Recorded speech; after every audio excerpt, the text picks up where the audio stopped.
जय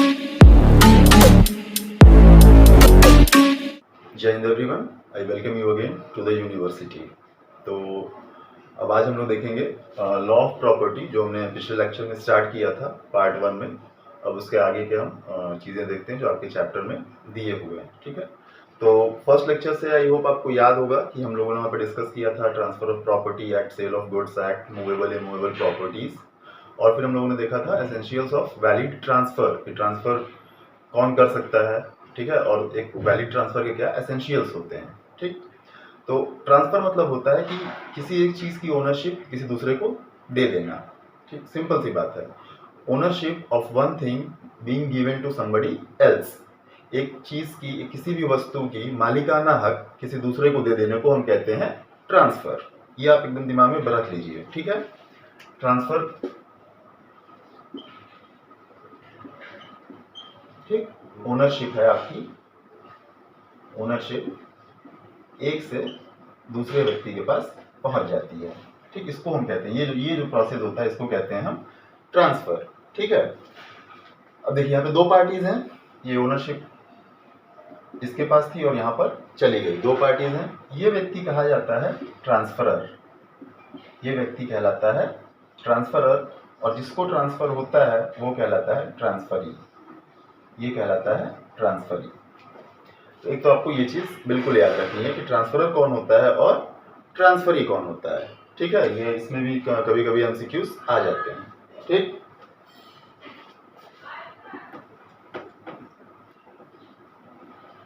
चलिए तो आगे बढ़ते हैं। अब हम लोग को नेक्स्ट टॉपिक जो देखना है वो होता है मोड्स ऑफ ट्रांसफर। ट्रांसफर कितने तरह से हो सकता है, मतलब एक व्यक्ति अपने प्रॉपर्टी की ओनरशिप किसी और को कितने तरह से दे सकता है। ठीक है, उसको अलग अलग मोड्स हैं, उनको हम एक एक करके देखेंगे। ठीक, तो सबसे पहला जो मोड ऑफ ट्रांसफर होता है वो आपका होता है सेल। क्या होता है? सेल। सेल मतलब आप जानते होंगे, SELL वाला सेलर, सेलर वाला सेल। ठीक, इसका वर्ड होता है सेल, बेचना, किसी चीज को किसी को बेच देना।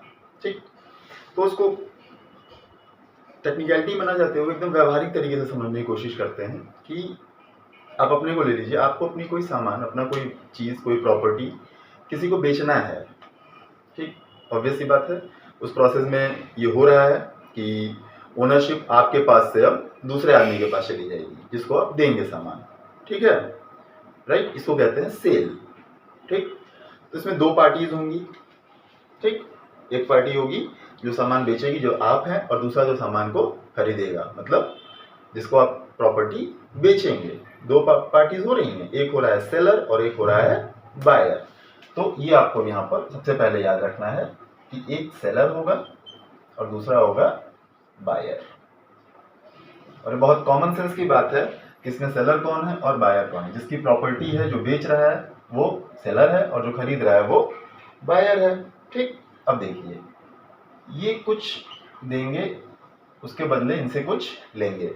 सीधी सी बात है, आप दुकान पे जाते हैं, सेलर आपको कुछ देता है और उसके बदले आपसे कुछ लेता है। अब दिमाग में लगाइए बिल्कुल, क्या देता है? कोई भी प्रॉपर्टी यहाँ पे रख लीजिए। सेलर अपनी प्रॉपर्टी, चाहे वो मूवेबल हो चाहे वो इमूवेबल हो, वो एक बीघे का खेत हो, ठीक, या वो एक 10 रुपए का टॉफी हो, चॉकलेट हो, कोई भी चीज हो सकती है।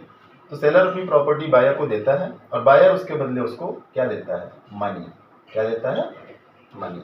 ठीक है, राइट, इतना समझ में आ गया है? ठीक, अब इतना समझने के बाद मैं आपको एक चीज समझाता हूँ। जो भी मोड्स हम लोग पढ़ेंगे, हम लोग 4 मोड पढ़ेंगे transfer mode, transfer of property के। सेल पढ़ेंगे, लीज पढ़ेंगे, गिफ्ट पढ़ेंगे और एक्सचेंज पढ़ेंगे। ठीक, 3 चीजें हम लोग पढ़ेंगे। इन तीनों में हम लोगों को कुछ पॉइंट्स एकदम ध्यान रखने हैं। देखिए, पहला पॉइंट हमें ये ध्यान रखना है कि दोनों पार्टीज को हम क्या बोलते हैं, ये मैं आपको हर चीज में बताता भी जाऊंगा। दूसरा हमें ध्यान रखना है कि सेलर बायर को जो देगा उसके बदले बायर सेलर को क्या देगा? ठीक, मनी देगा, कुछ भी करेगा। और ये जो चीज होती है जो बायर से सेलर के पास जाती है, इसको बोलते हैं हम कंसीडरेशन। क्या बोलते हैं? कंसीडरेशन, इसको बोलते हैं हम कंसीडरेशन। ठीक है, और उसके बाद हम एक चीज और इनमें ध्यान देंगे, वो होगा आपका मोड। मोड मतलब कि जो भी ट्रांजैक्शन हो रहा है, उसमें क्या कोई चीज़, कोई प्रूफ इन्वॉल्व है या वो वर्बल है। क्योंकि अगर आपको याद होगा, हम लोगों ने पार्ट 1 में पढ़ा था कि जो भी प्रॉपर्टी अगर 100 रुपए से ऊपर की होती है तो उसके लिए रजिस्टर्ड इंस्ट्रूमेंट लगता है, याद आ रहा है ना। और उसके नीचे का होता है तो उसमें कोई भी इंस्ट्रूमेंट नहीं लगता, वो ओरली वर्बली किया जा सकता है। ठीक, तो वही हम इसमें देखेंगे कि हर केस में देखेंगे कि उसमें उसकी ज़रूरत है कि नहीं है। ठीक, तो अभी हम सेल पढ़ रहे हैं, तो सेल में पहली चीज़ आपको क्लियर कर लीजिए, प्रॉपर्टी बेचने वाला सेलर, खरीदने वाला बायर। सेलर प्रॉपर्टी सेल करता है और उसके बदले में कंसिडरेशन में क्या लेता है, मनी। ठीक है, इसमें कंसिडरेशन है मनी। और मोड में क्या आ जाएगा यहाँ पर, रजिस्टर्ड सेल, रजिस्टर्ड या रजिस्ट्रेशन सेल इसको भी कह सकते हैं। ये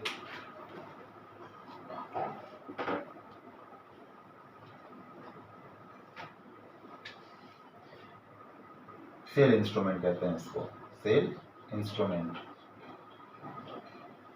ठीक है, रजिस्टर्ड इंस्ट्रूमेंट या सेल इंस्ट्रूमेंट, या कई बार उसको आप वो भी कह देते हैं, क्या कहते हैं, सेल डॉक्यूमेंट भी कह देते हैं, जो भी कह देते हैं, मतलब रजिस्टर्ड होता है। ये सेल इंस्ट्रूमेंट जो है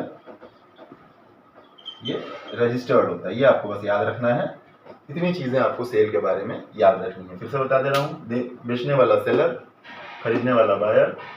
सेलर प्रॉपर्टी ट्रांसफर कर रहा है बायर को, और बायर उसके बदले कंसिडरेशन में उसको मनी दे रहा है। और मोड क्या है, registered sale instrument, registered sale instrument. इतनी चीज आपको याद रखनी है। ठीक है, चलिए अब हम इसी तरह से आगे बढ़ते हैं सेकेंड मोड पे। वो क्या है,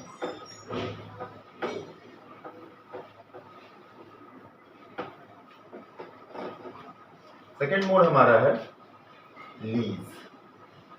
क्या है, लीज। लीज मतलब आप ऐसे समझ लीजिए, जिसको हम लोग आम बोलचाल की भाषा में दिन भर रेंट बोलते हैं, उसको लीज बोलते हैं। ठीक है, तो लीज की मैं डेफिनेशन आपको बताऊं तो ये उसका डेफिनेशन होता है। ठीक है, owner transfers the ownership of his or her property for a specific period of time in lieu of a consideration which is generally money। मतलब एक प्रॉपर्टी का मालिक या मालकिन अपनी प्रॉपर्टी का मालिकाना हक कुछ समय के लिए किसी और को देते हैं और उसके बदले उससे कंसिडरेशन के रूप में मनी लेते हैं, जिसे हम कहते हैं रेंट, जिसे हम कहते हैं रेंट। ठीक है, वो कंसिडरेशन जो है ना वो रेंट कहलाता है, और हम लोग आम बोलचाल की भाषा में उस प्रोसेस को ही रेंट कह देते हैं, जबकि प्रोसेस रेंट नहीं होता है, वो प्रोसेस लीज होता है।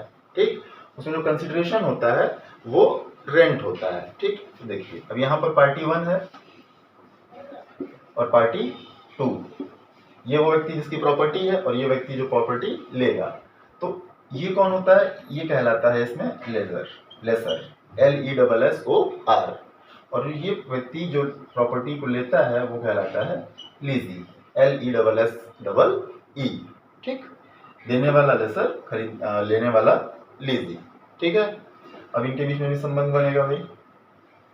ठीक, लेजर जो है अपनी प्रॉपर्टी किराए पे देता है और लीजी उसके बदले उसको रेंट देता है। ये रेंट आपका क्या हो गया यहाँ पे, ये इसका कंसिडरेशन हो गया, ये इसमें कंसिडरेशन हो गया। देखिए ये कंसिडरेशन वर्ड मैं बार बार क्यों बता रहा हूँ, आपसे एमसीक्यू में क्वेश्चन पूछा जा सकता है कि in case of lease which among the following is the consideration.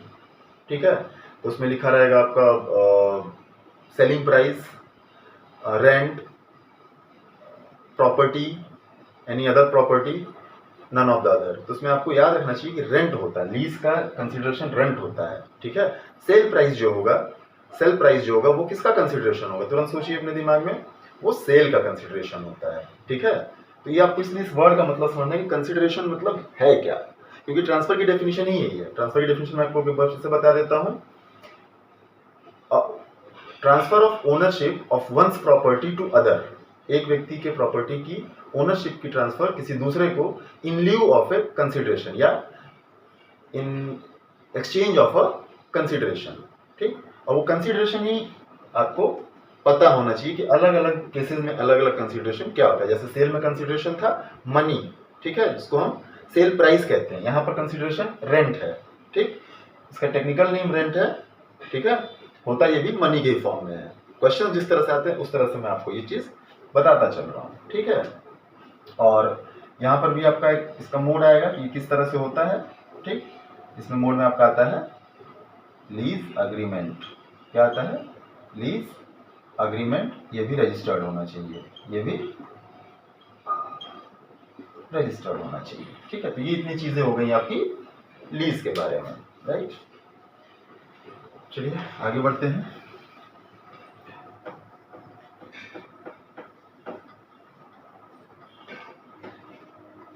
अब अगला मोड जो आपका है वो है एक्सचेंज। क्या है? एक्सचेंज, ठीक।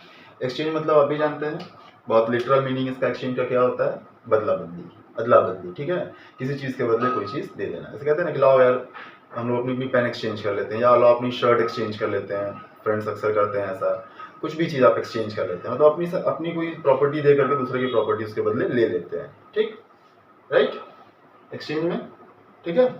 अब यहाँ पे आपका एक्सचेंज में जो है आपको एक चीज ध्यान रखनी है कि एक्सचेंज में कभी भी अगर आप किसी सामान के बदले पैसा किसी से ले रहे हैं तो वो सेल में चला जाएगा, ठीक है। अगर किसी चीज की अपनी प्रॉपर्टी आप कुछ स्पेसिफिक टाइम के लिए दे के उसके बदले पैसा ले रहे हैं तो वो लीज में चला जाएगा। लेकिन आप अपनी कोई प्रॉपर्टी दे के उसके बदले प्रॉपर्टी ले रहे हैं उस व्यक्ति से, ठीक, वो एक्सचेंज में आएगा। कंसिडरेशन प्रॉपर्टी होना चाहिए। कंसिडरेशन प्रॉपर्टी के अलावा कुछ और हुआ, पैसा, रुपया, सोना चांदी, कुछ भी ऐसा हो जिसकी मॉनेटरी वैल्यू आप मतलब पैसे के फॉर्म में उसको रख रहे हैं, तो वो आपका चला जाएगा सेल में या लीज में। जैसा कि टाइम पीरियड है, सेल और लीज में डिफरेंस टाइम पीरियड का होता है। सेल परमानेंट होता है और लीज टेम्पोररी होता है for a specific time period. अब एक्सचेंज में आपके दिमाग में आ सकता है कि एक्सचेंज में कैसे डिसाइड होगा टाइम पीरियड। कोई जरूरत नहीं है, ऐसे समझो ना, तुमने अपने दोस्त को अपनी शर्ट दी, उससे उसकी शर्ट ली या उसके बदले ट्राउजर लिया, शूज लिया, कुछ भी लिया, व्हाटएवर, तो ठीक है। वो अगर आपके शूज वापस नहीं कर रहा है, कर रही है, तो आप भी शर्ट वापस नहीं करेंगे, करेंगी।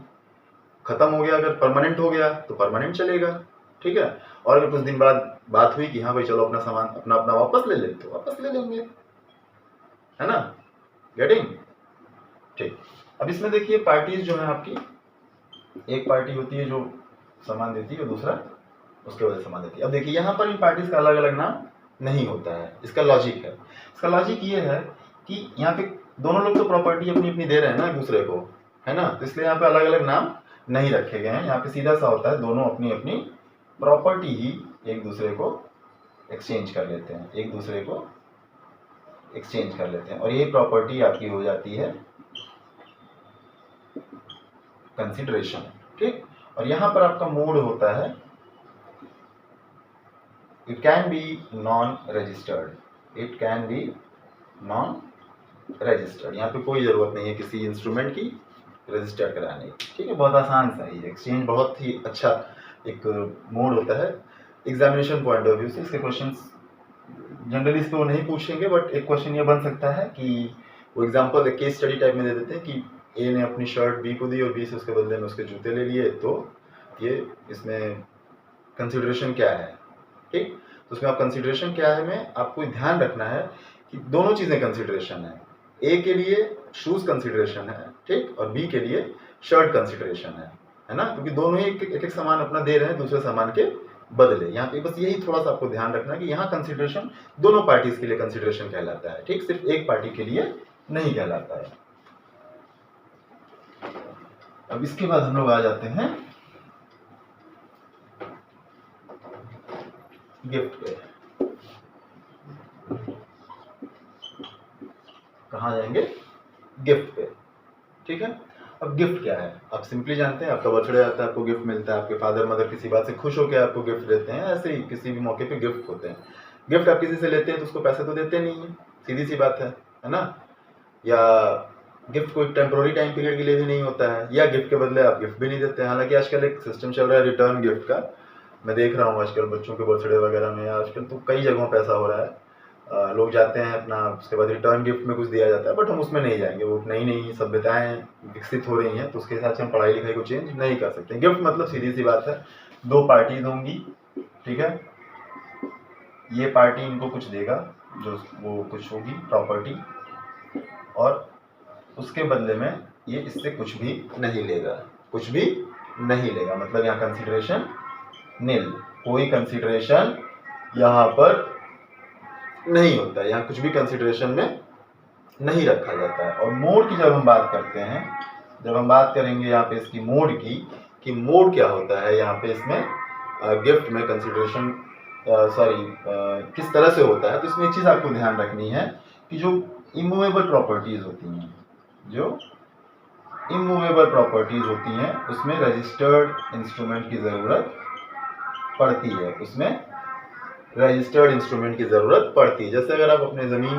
का टुकड़ा या अपना घर किसी को गिफ्ट कर रहे हैं तो उसका तो रजिस्टर्ड इंस्ट्रूमेंट बनवाना पड़ेगा आपको, उसको तो ऐसे दे नहीं देंगे आप, क्योंकि कल को भाई आपने वर्बली कह दिया कि हाँ आज से मेरा घर तुम्हारा, बहुत खुश हो गया, कल को कहा कि चलो निकलो यहाँ से, तो बंदा तो शॉक में पड़ जाएगा ना। इसलिए इसमें इमूवेबल में रजिस्टर्ड इंस्ट्रूमेंट की ज़रूरत पड़ती है, मूवेबल में कोई ज़रूरत नहीं। मूवेबल आपने एक बार दे दिया, उसका तो रख लिया, आपके पास प्रूफ ही नहीं है कि हमारा था। फॉर एग्जाम्पल आपने एक पेन ली, अपने दोस्त को गिफ्ट कर दी, कल को कहना है कि वो मेरा मेरा मेरा है, वो चाहे तो मना कर देगा, कब दिया तुमने, है ना। लेकिन मान लीजिए आपका घर है, आपने अपने फ्रेंड को कहा कि आज से तुम्हारा, मैं गिफ्ट कर रहा हूँ, कल को आप कागज लेके पहुंच जाएंगे कोर्ट में कि देखिए साहब मेरा घर है और ये बंदा इसमें रह रहा है। ठीक, समझ गए अंतर। तो ये होता है आपका गिफ्ट। इसमें इस प्रॉपर्टी को कहते हैं डोनर। क्या कहते हैं? डोनर। और ये होता है आपका रेसिपेंट या रिसीवर या जो भी कह लीजिए आप। ठीक, डोनर और रिसीवर या रेसिपेंट। ठीक है, तो ये आपके होते हैं तो अलग अलग तरीके के, 4 तरीके के मोड ऑफ ट्रांसफर, प्रॉपर्टी किसी को ट्रांसफर किस तरह से की जा सकती है। ठीक है, तो आपको एक तो इसमें चीज ये समझनी है, ट्रांसफर एज द जनरल समझना है, ट्रांसफरर ट्रांसफरी वाला केस समझना है, और हर ट्रांसफर में एक कंसिडरेशन होता है जो प्रॉपर्टी देने वाला उसके बदले लेता है। उसके बाद चारों मोड में भी आपको समझना है, सेलर बायर, ठीक है, लेसर लीजी, एक्सचेंज में होता नहीं है, गिफ्ट में डोनर रिसीवर, और फिर सबके कंसिडरेशंस है ना, मनी, रेंट, प्रॉपर्टी एक्सचेंज में आ जाएगा, प्रॉपर्टी के बदले प्रॉपर्टी, और गिफ्ट में कोई कंसिडरेशन नहीं था। और फिर उसके बाद आपको इंस्ट्रूमेंट्स पढ़ लेने। इसमें आपकी बुक पे चैप्टर जहाँ खत्म हो रहा है उसके शायद एक पेज पहले इंटेलेक्चुअल प्रॉपर्टी राइट्स जहाँ दिया हुआ उसके जस्ट ऊपर एक बॉक्स दिया हुआ है, उस बॉक्स में बहुत अच्छे से उसको समराइज करके दिया है, उस बॉक्स को आप जरूर देखिए। ये अब आपको मैं बॉक्स दिखा रहा हूँ, देखिए इस बॉक्स को। ठीक, यही आपका वो मैं बता रहा हूँ, इसमें आप देखेंगे ये जो फर्स्ट कॉलम है, ये फर्स्ट कॉलम आपका बेसिस बता रहा है, और उसके बाद देखिए यहाँ पे बहुत अच्छे से समराइज करके लिखा हुआ है। ठीक, अब ये बॉक्स आपको और अच्छे से समझ में आएगा। ठीक है, चलिए तो हम इस चैप्टर के लास्ट टॉपिक पे चलते हैं, जिसको हम कहेंगे intellectual property rights. Intellectual property, intellectual property क्या होता है? अब जनरली सुनते होंगे कि वो बंदा बड़ा इंटेलेक्चुअल है ना, यार उसका इंटेलेक्ट लेवल बहुत ऊंचा है, ऐसे करके सुनते हैं। इंटेलेक्ट मतलब होता है आपके स्किल्स, इंटेलिजेंस, जो भी आपकी मतलब आपकी जो वो है आपकी इंट्रिंसिक प्रॉपर्टीज जो हैं, किसी चीज़ को करने की क्षमता, किसी चीज़ को समझने की क्षमता, किसी चीज़ को समझाने की क्षमता, उसको हम बोलते हैं इंटेलेक्ट लेवल।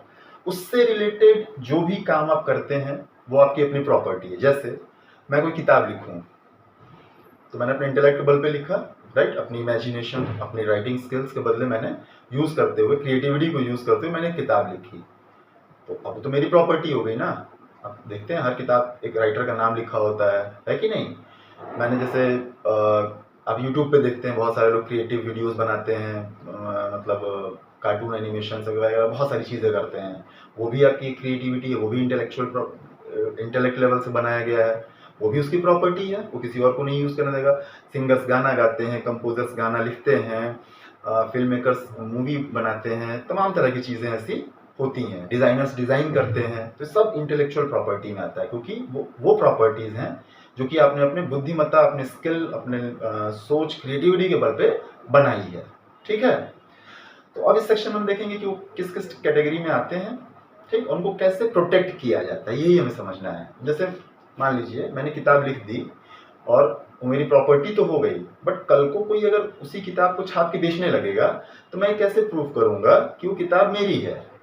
ठीक है, मैंने कोई डिज़ाइन बनाया और कल को कोई उसको यूज़ कर लिया अपने प्रोडक्ट पे एज अ ट्रेडमार्क, तो मैं कैसे प्रूव करूंगा कि ये मेरा बनाया हुआ डिज़ाइन था, ये बंदा या बंदी कैसे यूज़ कर सकता है? ठीक, तो वो हम एक एक करके देखते हैं कि कितने तरह की होती हैं। कुछ तरीके हम देखेंगे जो आपकी बुक में दी हुई हैं। और उनका क्या यूज़ होता है। ठीक है, सबसे पहले हम आते हैं, आपका एक डिज़ाइन होता है। डिज़ाइन कोई भी ये पिक्चर हो सकती है, इमेज हो सकता है, या टेक्स्ट भी हो सकता है, कुछ भी हो सकता है। आपने कोई टेक्स्ट ही बहुत अच्छे तरीके से लिखा है, जैसे मान लीजिए आपको कुछ भी है, किसी इंटरप्राइज का नाम है, कुछ ऐसा जिससे कि ए बी करके नाम है, तो आपने ए बी को बहुत अच्छे ढंग से लिखा, आपने ऐसे लिख दिया, मान लीजिए ये ऐसे करके ऐसे किया, ये ए बनाया और यहाँ पे ऐसे बी बना दिया। ठीक, बी को ऐसे जोड़ दिया, इसमें जोड़ते हुए बी को ले गया ऐसे, ये आपका ए बी हो गया। ठीक है, तो ये डिज़ाइन टाइप का हो गया ना। ऐसे आपने कोई इमेज बनाई, जैसे आप पेप्सी का लोगो देखते हैं, वो गोल वाला बॉल है, उसके बीच में कैसे होता है, ये रेड कलर में होता है और ये शायद वाइट कलर में होता है। ये सब चीज़ें, ये सब डिज़ाइंस में आते हैं, सारे डिज़ाइंस में आते हैं। तो आप कोई भी ऐसा लिटरेरी वर्क करते हैं, कोई इमेज बनाते हैं, कोई टेक्स्ट को बहुत अच्छे तरीके से बनाते हैं, तो वो आपकी इंटेलेक्चुअल प्रॉपर्टी होगी, आपने क्रिएटिविटी यूज़ की, उसको आप रजिस्टर्ड करा लीजिए, वो डिज़ाइन के तहत रजिस्टर्ड हो जाएगा आपके नाम पे। उसको और कोई कहीं यूज़ करेगा तो आप क्लेम कर सकते हैं। ठीक, क्लियर। अगला आता है ट्रेडमार्क। ट्रेडमार्क, तो जैसे दो वर्ड है इसमें, एक है ट्रेड और एक है मार्क। ट्रेड करने का मार्क, आप अपना कोई सामान बना रहे हैं, ठीक है, और उसको बेचना चाहते हैं आप मार्केट में, और चाहते हैं कि लोग आपके उस सामान को किसी एक चीज़ को देख करके पहचान लें। जैसे एक कंपनी है नाइकी, उसने एक ये निशान बनाया है, ये उनकी पहचान है। एक कंपनी है एडिडास, उन्होंने अपना इस तरह से कुछ निशान बनाया हुआ है। ठीक, देख के पहचान जाते हैं कि एडिडास है ना। फिर ऐसे बहुत सारे हैं, आपको अच्छे समझ में आ गया होगा। थम्स अप का वो थम्स है, ठीक है, पेप्सी का वो भी मैंने एग्जांपल दिया, डिज़ाइन है। तो कोई भी ऐसी डिज़ाइन, चाहे वो टेक्सचुअल फॉर्म में हो, चाहे वो होलोग्राम हो, चाहे वो आपका लोगो हो, कुछ भी हो, जब ट्रेड करने के लिए यूज़ होता है, अपने प्रोडक्ट पे कोई यूज़ करता है तो उसको ट्रेडमार्क कहते हैं। और वो कंपनी या वो सेलर अपने ट्रेडमार्क को रजिस्टर्ड भी करा लेता है, जिससे कि कोई दूसरा उसको यूज़ ना कर पाए। कोई दूसरा अगर यूज़ करता है तो उसके ऊपर वो क्लेम कर सकता है। ठीक है, चलिए अगला है आपका कॉपीराइट। कॉपीराइट, कॉपीराइट किसी भी आर्टिस्टिक वर्क के लिए किया जाता है। आर्टिस्टिक, लिटरली, आर्टिस्टिक या लिटरल वर्क। ठीक, गाना, कहानी, मूवी की कहानी, म्यूज़िक, किताबें, ऐसी कोई भी चीज़ आप जो है लिखते हैं या कंपोज करते हैं, बनाते हैं, वो सब आपका आपकी अपनी प्रॉपर्टी होता है, और उसको आप रजिस्टर कराते हैं तो उसके लिए आपको कॉपीराइट मिलता है। कॉपीराइट का मतलब कि उसको कॉपी कोई नहीं कर सकता है, उसको कॉपी करने का राइट सिर्फ आपके पास है। अब देखते होंगे बहुत सी किताबों पर या बहुत सी जगहों पे ऐसे करके सी बना होता है गोले में। अब ध्यान दीजिएगा, किताबों पे अक्सर आपको मिलेगा कॉपीराइट। ये मतलब है कि ये कॉपीराइट है। अगर कहीं पे कोई और उसको यूज़ किया बिना उसके मालिक के परमिशन के, तो उस पर क्लेम कर देगा वो बंदा। ठीक है, डिज़ाइन हो गया, ट्रेडमार्क, कॉपीराइट, पेटेंट। पेटेंट ये होता है आपका इन्वेंशंस के लिए।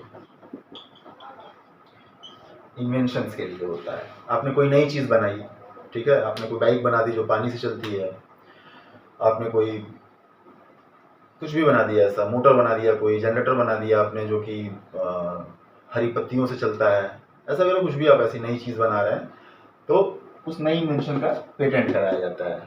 मतलब उस मॉडल का, उस डिज़ाइन का, उस पूरे सर्किट का, उसका पेटेंट कराया जाता है। वो पेटेंट आपको मिल जाएगा, फिर उसको कोई यूज़ नहीं कर पाएगा। आप किसी चीज़ के यूज़ से कोई चीज़ बना रहे हैं, जैसे आपको पता होना चाहिए कि हमारे देश में हल्दी और नीम के बहुत सारे दवाइयों का पेटेंट अमेरिका ने करा रखा है, क्योंकि उन्होंने पहले उस चीज़ को पहचाना। यूज़ हम भी करते थे, हम पेटेंट नहीं कराते थे, हम बेवकूफ़ हैं इस मामले में।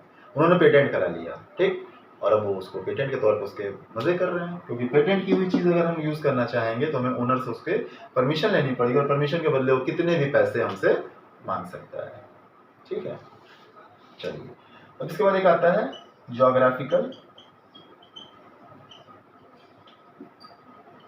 इंडिकेशन।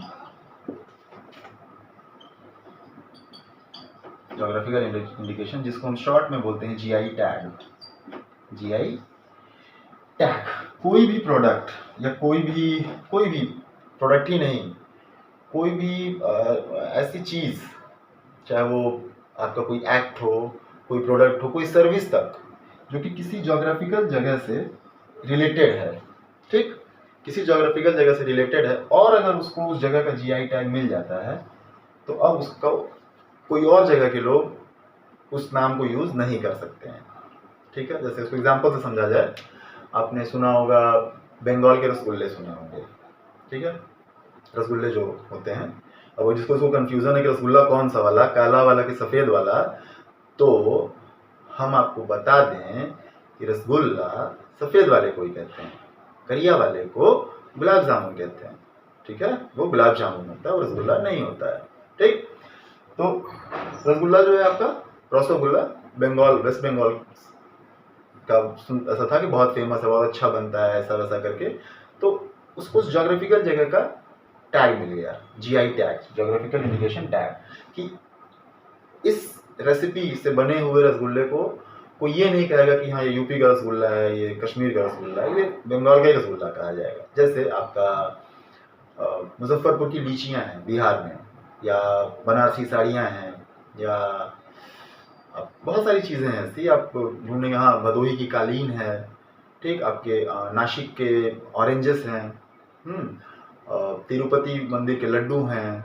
ठीक है, तो ऐसे बहुत चीज़ों को उस जगह के नाम से जीआई टैग मिल जाता है। फिर उस रेसिपी या उस प्रोसेस को यूज़ करके कोई और चीज़ बनाए, उसको ये कहे कि हाँ ये यहाँ का वो है, तो उसको नहीं माना जाएगा, वो गलत चीज़ मानी जाती है, इलीगल मानी जाती है। ठीक है, तो उसको बोलते हैं geographical indication tag.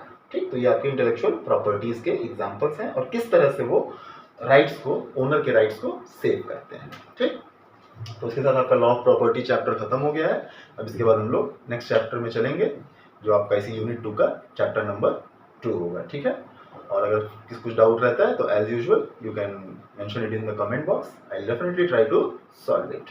Thank you everyone. जय हिंद।